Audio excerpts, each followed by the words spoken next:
पनवेल, नवी मुंबई, रायगड परिसरातील बातम्या पाहण्यासाठी आमच्या मी साक्षीदार या यूट्यूब चॅनलला सबस्क्राईब करा।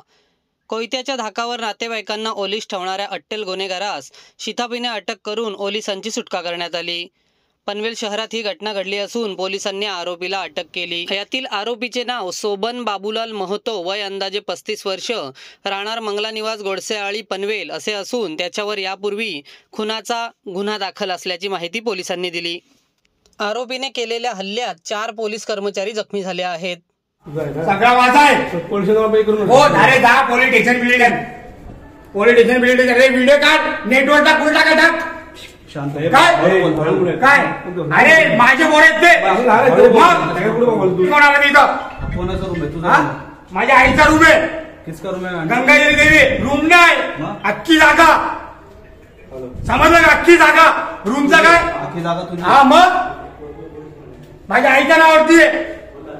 आई माझी मी 8:30च्या दरम्यान काही नागरिक आले आपल्या पोलीस स्टेशनला। त्यांनी सांगितलं की आपल्याकडे मंगला निवास नावाची जी बिल्डिंग आहे तिथं एक जण हत्यार घेऊन एका फ्लॅटमध्ये घुसलेला आहे।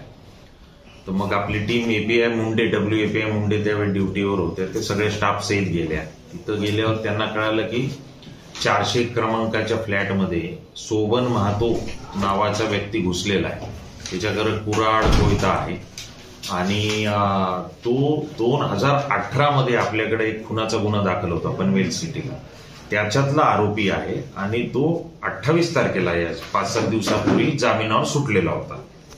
मग तिथं त्यांनी वर जाऊन चित्र बघितलं तर त्या सोबन महतोची त्याची आई, वडील, 3 पुतण्या, पुतणी, बरोबर ना, 2 मुलं आणि तो स्वतः मॅरिड नाही, हे आतमध्ये त्यानं ठेवलेले।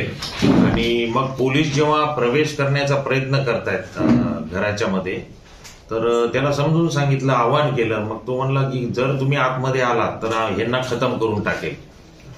मग शेवटी बोलण्यात गुंतवून एकदा पोलिसांनी दरवाजा त्याला उघडायला लावला आणि मध्ये घुसण्याचा प्रयत्न केला। त्यानं आईला पुढं केलं आणि तो शस्त्र त्याच्या हातातच होतं दोन्ही।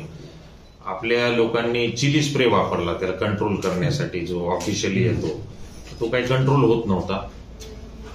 मग जसं मध्ये घुसण्याचा प्रयत्न केला, त्याने कुऱ्हाडीनं वार केला, ते पारदीच्या हातावर लागला आणि मग त्यानं दरवाजा लावून घेतला। मग पुन्हा ठाकरे साहेब, पटेल साहेब हे पोहोचले, फायर ब्रिगेडला बोलवलं होतं, पुन्हा आवाहन केलं, त्यांनी समजावून सांगितलं। त्याचं म्हणणं होतं हे पूर्ण जी जागा आहे माझी आहे, सब खाली करू, पुरे घर खाली करू, असं त्याचं म्हणणं होतं। यांनी बराच वेळ सांगितलं, पाण्याचे फवारे मारले, त्याचा सेफ्टी डोर मधून संपर्क व्हायचा, मेन डोर बंद नव्हता केला तो, त्याच्यामुळून बोलता यायचं। मग पुन्हा चिली स्प्रे हे सगळा प्रकार केला। मग यांनी फायर ब्रिगेड आणि लोकांनी तो पहिल्यांदा दरवाजा तोडला। मग आता त्याला कळालं पोलीसमध्ये येणार म्हणल्यावर त्यांनी पुतणीला घेतलं 16 वर्षाचं आणि डायरेक्ट कोयता पिक्चर मध्ये दाखवतात तसा असं लावला, इधर आए की उसको खतम कर दूंगा। मग त्याला बोलण्यात गुंतवत ठेवलं आपल्या लोकांनी आणि मग झडप घातली। पुन्हा जशी झडप घातली, तिला सोडवलं की त्यांनी पुन्हा कोयत्याने वार केला ह्यावेळेस, आणि ह्यांनी असा डाव्या हाताने अडवला डाकीना, त्याचं पूर्ण इथं फाटलंय, 6-1 टाके पडले आणि मग कुऱ्हाड फेकून मारली। म्हणजे अनकंट्रोलेबल होता तिथंही, ते 3-4 पोलिसांना पण कंट्रोल होत नव्हता तो। त्याला ताब्यात घेतलं। फॉर्च्युनेटली कोणालाही काही, त्याचे जे नातेवाईक होते त्यांना काही हे झालेलं नाही। मग त्यांना घेऊन आलो आम्ही, काल FIR रजिस्टर केली, 307 खुनाचा प्रयत्न, शासकीय नोकरावर हल्ला वगैरे वगैरे सगळ्या कलमांनी FIR दाखल केली आहे आणि त्याचा तपास ठाकरे साहेब करतायत आणि आता आपण त्यांना PC साठी न्यायालयामध्ये हजर करणार आहोत। ही ह्याची हकीकत आहे ब्रॉडली। थोडक्यात मग आपण 2018चा गुन्हा आहे, मर्डरचाच गुन्हा आहे आणि पॅरोलवर नाही, बेलवर सुटलाय तो। 28 तारखेला 28च ना ठाकरे? 7 दिवसापूर्वी सुटलेला आहे तो जामिनावर। मूळचा तो बिहारचा आहे राहणारा। प्राथमिक चौकशीमध्ये उद्देश काय असल्याचं म्हणजे सांगितलं, तुमच्या हाती काय लागले? त्यांनी हेच सांगितलंय की हे साहेब माझी जागा आहे, आमच्या कोर्टात पण केस चालू आहे, आणि ते पूर्ण फ्लॅट तो खाली करा म्हणून ओरडत होता. तिथं काय दहशत करत होता, शस्त्र घेऊन सगळ्यांनी घर सोडून निघून जा, ही मेरी जगा आहे असं तो म्हणत होता. आता ते आपण काय बोलतोय, काय पार्श्वभूमी आहे, तपासामध्ये ते कळेल. त्याची आई पण यात सहभागी आहे का? आई आणि त्याच्या नातेवाईकांना तो वर घेऊन गेला होता, पण बाकी हे जे प्रकार ओलीस ठेवणे, हल्ला करणे हे यांनीच केलेले आहेत. तर हा एवढा मोठा गुन्हेगार होता, जर तो बेलवरती बाहेर होता, स्थानिक पोलीस स्टेशनला माहिती नव्हती का की अशा वेळेला गणेशोत्सव चालू आहे, तर अशा व्यक्तीला काही वेळेला नोटिसा किंवा त्यांना तडीपार किंवा हातबाहेर करतात? हो बरोबर, काही करता नाही आलं. हो बरोबर आहे, पण तो काही दिवसापूर्वी सुटलेला होता, आता सुटून आलेला आहे आणि त्यामुळे मग ती कारवाई पुढे जी भविष्यात करणार होती त्याच्या आधीच त्यांनी हा प्रकार केला. आपण करतो सगळ्यांवर कारवाई. काय सांगा ओलीस ठेवणाऱ्या गुन्हेगाराला अटक करण्यात काय थरार नाट्य होतं? ते काल रात्री 8:30 वाजताच्या सुमारास काही नागरिक पोलीस स्टेशनला आले. त्यांनी माहिती दिली की मंगला निवास नावाची जी सोसायटी आहे त्या सोसायटीच्या एका फ्लॅटमध्ये एक व्यक्ती हातात कोयता आणि कुऱ्हाड घेऊन घुसलेला आहे. त्यानंतर आमचे WAPI मुंडे आणि त्यांच्यासोबत पनवेल सिटी पोलीस स्टेशनचा स्टाफ गेला. तिथं गेल्यावर त्यांच्या लक्षात आलं की हा जो व्यक्ती आहे तो शोभन महातो नावाचा एका खुनाच्या गुन्ह्यातील आरोपी आहे 2018च्या, आणि तो काही दिवसापूर्वीच जामिनावर सुटून आला होता. तो 401 नंबरच्या फ्लॅटमध्ये घुसला होता. त्याच्या आधीच तिथं त्याची आई, त्यानंतर पुतना, पुतणी आणि वडील असे नातेवाईक पण होते.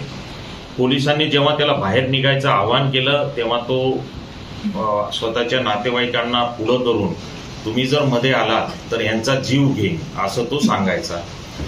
पोलिसांनी त्याला आवाहन केलं. त्यानंतर बोलण्यात गुंतून आतमध्ये प्रवेश करण्याचा जेव्हा प्रयत्न केला तेव्हा त्याने कुऱ्हाडीने आमचे पोलीस शिपाई पारधी यांच्यावर जीवघेणा हल्ला केला आणि आतून दरवाजा लावून घेतला. त्यानंतर पुन्हा senior PI Thackeray, PI crime Patel हे घटनास्थळी गेले. त्यांनी त्याला समजावून सांगण्याचा प्रयत्न केला तरी तो ऐकत नव्हता. त्यानंतर फायर ब्रिगेडला बोलवण्यात आलं. त्यांच्या साह्याने पोलिसांनी बाहेरचं जे सेफ्टी डोअर होतं ते तोडलं. त्याच्यावर चिली स्प्रेचा पण वापर करण्यात आला तरी पण तो नियंत्रणात येत नव्हता. जेव्हा पोलीस दरवाजा तोडून आतमध्ये शिरले तेव्हा त्यांनी त्याची एक 16 वर्षाची पुतणी आहे तिच्या गळ्यावर कोयता ठेवला आणि सांगितले की जर पोलीस जवळ येतील तर मी तिचा जीव घेईन. मग अशा परिस्थितीमध्ये पनवेल पोलिसांनी अतिशय म्हणजे बेडरपणे परंतु संयमाने ही परिस्थिती हाताळली.